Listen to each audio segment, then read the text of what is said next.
যখন সন্তান ধারণ করেন তখনকার বাস্তবতা শুধুমাত্র সেই নারীই জানেন।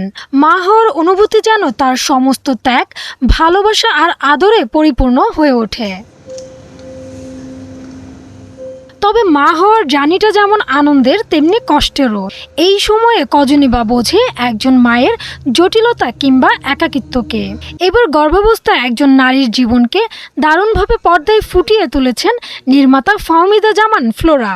নিজের লেখা গল্পেই তিনি নির্মাণ করেন short film void and bleeding.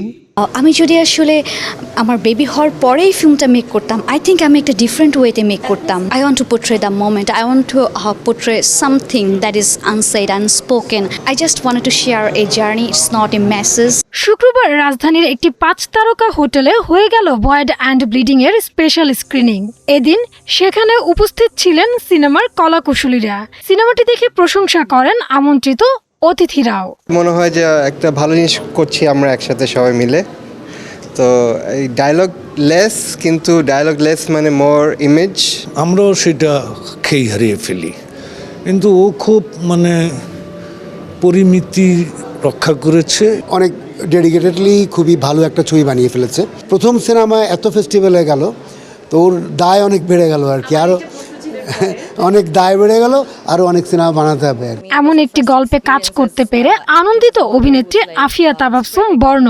এই মাতৃত্ব বোধটা ফিল করা কিন্তু আমার মনে হয় না যে কোনোভাবেই সম্ভব। এবং যেহেতু এন্টায়ার প্রসেসে ফাহমিদা আমার সামনে ছিলেন, আমাদের ডিরেক্টর, এটা আমার জন্য আরও ইজি হয়েছে। আমি জানি না আসলে কতটুকু ভাবে আমি এটা প্রকাশ করতে পেরেছি। Maybe a mother can say it better than anybody like who has ever been pregnant or been through the motherhood. শুধু দেশেই নয়, আন্তর্জাতিকভাবেও প্রশংসা কুড়িয়েছে সিনেমাটি।